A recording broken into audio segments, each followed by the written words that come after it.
ఒక్కసారి కొమ్మూరి గోల్డ్ కి కాల్ చేయండి. తాకట్లో ఉన్న మీ బంగారాన్ని విడిపించి మార్కెట్ ప్రైస్ కి వాళ్ళు కొనుక్కుని మిగతా డబ్బులు మీకు ఇచ్చేస్తారు. హలో అండి, అందరికీ నమస్కారం. నేను మీ కట్టా కార్తీక్.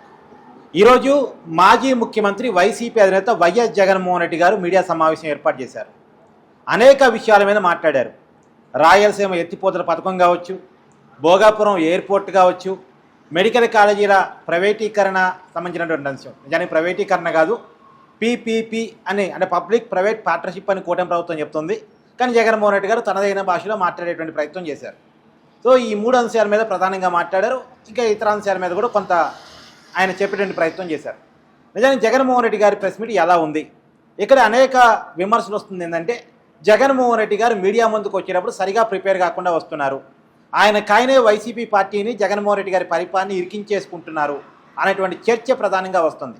సో దీని గురించి మాట్లాడుకునేటువంటి ప్రయత్నం చేద్దాం. నాతో ఉన్నారు బీజేపీ అధికార ప్రతినిధి, గతంలో వైసీపీ పార్టీలో సుదీర్ఘమైనటువంటి అనుభవం ఉండి ఆ పార్టీకి జాతీయ అధికార ప్రతినిధిగా పనిచేసినటువంటి రవిచంద్రరెడ్డి గారు.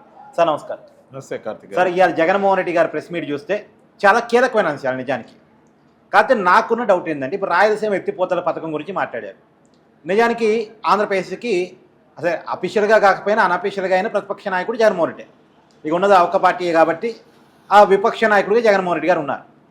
ఈ రాయలసీమ ఎత్తిపోతల పథకాన్ని నిజంగా చంద్రబాబు నాయుడు గారే రేవంత్ రెడ్డి కోసం ఆపు ఉంటే అది మొట్టమొదటి లేవనెత్తాల్సింది జగన్మోహన్ రెడ్డి.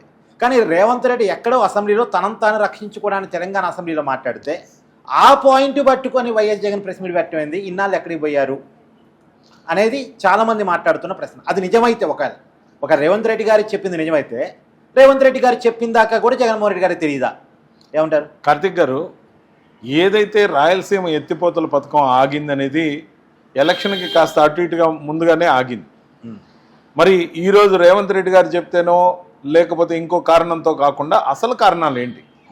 సంకల్పించింది రాయలసీమ ఎత్తిపోతల పథకానికి ఖచ్చితంగా జగన్మోహన్ రెడ్డి గారే. పోతిరెడ్డిపాడు కెనాల్ని వైడెన్ చేయాలని, సంగమేశ్వర రిజర్వాయర్ కట్టాలని, ఎత్తిపోతలు పెట్టాలని, ఇవన్నీ ఎన్ని అనుకున్నప్పటికీ ఆ కార్యక్రమాలు మొదలైన క్రమంలో ఏదైతే అనుమతులు లేకుండా కట్టుకుంటున్నారన్నప్పుడు ధీటుగా ఆంధ్రప్రదేశ్ నుంచి సమాధానం ఇచ్చినా కూడా అసలు ఎన్జీటీ పర్మిషన్స్ ఏవైతే లేకుండా పోయినాయో వాటి వల్ల ప్రాజెక్ట్ ఆగింది. మరి ప్రాజెక్ట్ ఆగింది ఎవరి హయాంలో అనే విషయాన్ని పక్కన పెట్టి ఈరోజు అసెంబ్లీలో గరం చర్చలని తెలంగాణలో జరుగుతున్నప్పుడు వాటిల్లో దాన్ని డైవర్షన్ పాలిటిక్స్లో భాగంగా ఏదైతే నీళ్లకు సంబంధించి, ఏది మనకి చెర్లకు సంబంధించో లేకపోతే ఇంకోటో ఏదో కాళేశ్వరంకి సంబంధించి రెగ్యులర్గా నీళ్ల చర్చలన్నిటి గురించి తెలంగాణ సమాజంలో చర్చతో పాటు బీఆర్ఎస్ దాన్ని సెంటిమెంట్ రాజేసేందుకు వాడుకునే అంశంగా ఎప్పుడు కూడా జల వివాదాలను తీసుకుంటుంది. అవును.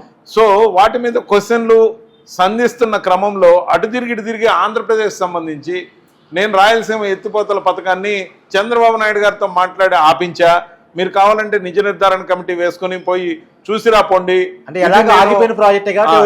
ఇది నేను చేసిన ఘనకార్యం, తెలంగాణకి నాకన్నా మీరేం మేలు చేశారన్న విధంగా ఏదైతే క్వశ్చన్ చేశాడో అప్పుడు దాకా నిద్రపోయిన వైఎస్ఆర్సీపీ మరి రాయలసీమ ఎత్తిపోతల పథకాన్ని చంద్రబాబు నాయుడు గారు రేవంత్ రెడ్డి చెప్తే ఆపేశాడు, వీళ్ళిద్దరి మధ్య దోస్తీ ఉందన్నప్పుడు మరి కేసీఆర్ జగన్మోహన్ రెడ్డి గారు, కేటీఆర్ జగన్మోహన్ రెడ్డి గారి మధ్యలో కూడా దోస్తీ ఉండింది కదా, ఇప్పటికి ఉంది కదా.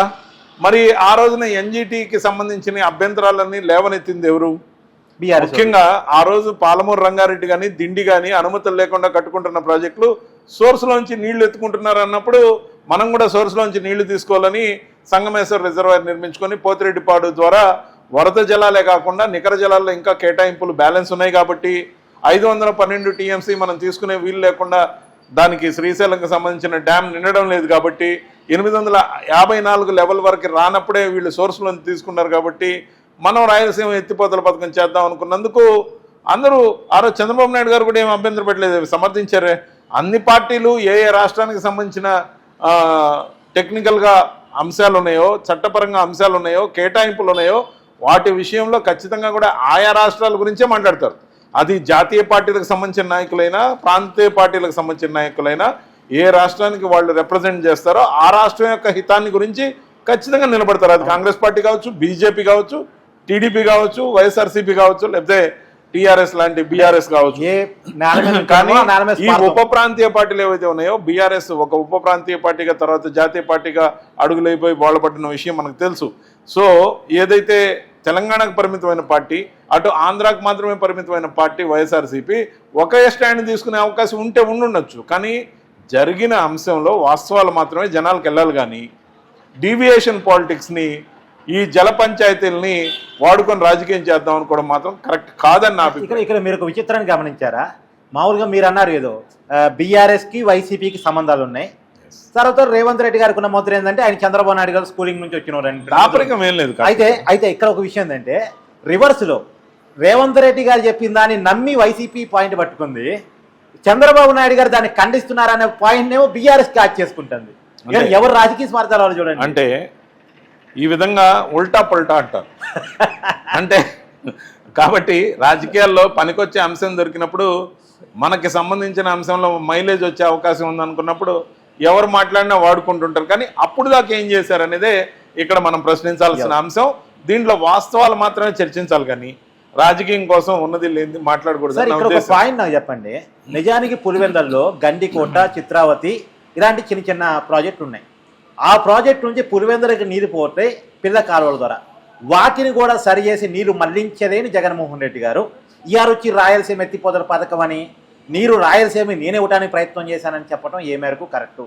ఎవ్వరికి కూడా బిల్లులు చెల్లించకుండా వైఎస్ఆర్సీపీలో ఏదైతే తత్సరం చేశారో అన్నీ కూడా ఉచిత హామీలు, ఉచిత పథకాలు, చెప్పినవి చెప్పనివి ఏవైతే ఉన్నాయో వాటన్నిటి గురించి ఖర్చు చేశారో 2,73,000 కోట్ల రూపాయలు ఉచిత స్కీములకి ఇస్తే ఇంకా ఆంధ్రప్రదేశ్ రాష్ట్రంలో ప్రాజెక్టులు ఏమొస్తాయి, రోడ్లు ఏం బాగుపడతాయి? మరి ఒకవేళ స్కూల్స్ కొంత కేటాయింపులు జరిగినప్పటికీ ఏదైనా కూడా పబ్లిక్ వర్క్స్ చేసేది ఎప్పుడు గవర్నమెంట్ నేరుగా చేయదు. గవర్నమెంట్ టెండర్లు పిలుస్తుంది. టెండర్లు పిలిచినప్పుడు ఎవరు కాంట్రాక్ట్లో విన్ అవుతారో వాళ్ళు పనులు చేస్తారు. పనులన్నీ కూడా గవర్నమెంట్ ఇస్తే పని చేయరు, వాళ్ళ సొంత పెట్టుబడితో పనిచేసి బిల్లులు పెట్టుకుంటారు గవర్నమెంట్. మరి ఒక్కో కాంట్రాక్ట్గా 5 సంవత్సరాలు సంపూర్ణంగా ఇవ్వకుండా ఎగరగొట్టి ప్రభుత్వ బాధ్యతను విస్మరిస్తే ఆ పాపం ఊరికే పోద్దాం. మన రిజల్ట్ 151 కాస్త 11 అయిపోయింది.